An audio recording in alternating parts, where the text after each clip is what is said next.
Sledenje Jezusu, pravi papež Frančišek, zahteva veliko poguma, pripravljenosti, da zamenjamo udobnost kavča za par pohodnih čevljev ter se podamo na nova, neoznačena pota. Sem razmišljal, kje bi posnel na hitro te stotinke in se odločil prav tukaj, vstop v cerkev. Tukaj imamo kropilnike, ki so zdaj prazni, namesto njih je marsikje razkožilo.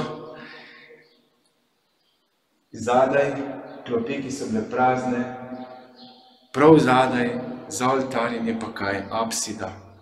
Velikokrat apsida, polkrožna oblika, ki predstavlja očetov objem.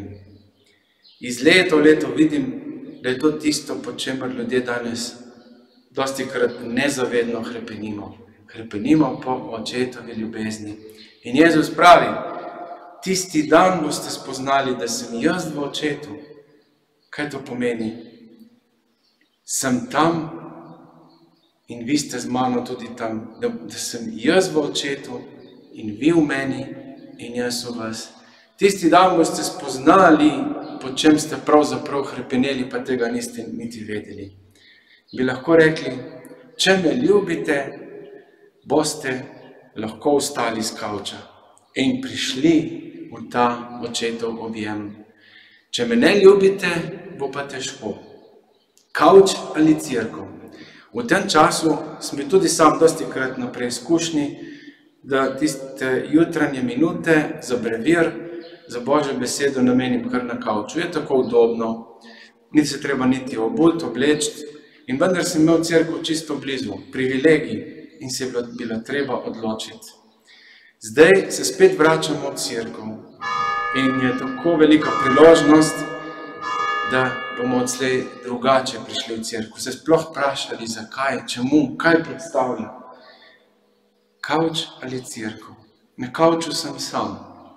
Tudi kavč je take polkrožne oblike. Tudi tam se fajn počutim. Ampak to ne more nadomestiti tistega, po čemer hrepenim, to je ljubezen.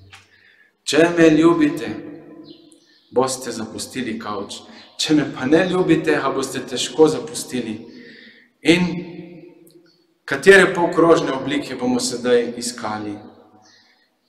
Kaj lahko nadomesti? Katero udobje, katero ugodje? Malo smo se zdaj tudi polenili, si kar priznajmo.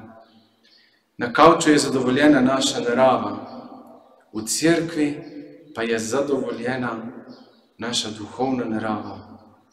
Tam je tisto, po čemer hrepenimo in kam gremo, v očetov objem. In samo v Jezusu ga bomo našli. In če bomo zdaj pri maši že vstopili na začetku drugače v cerkev, ta vstop je zelo važen.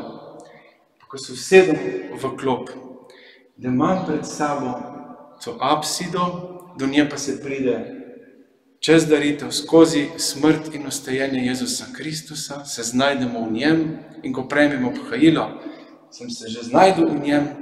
Če bomo tako zdaj prišli k maši, bomo prišli drugače k maši. Tudi če nas bo manj kristjanov, ampak tisti, ki bomo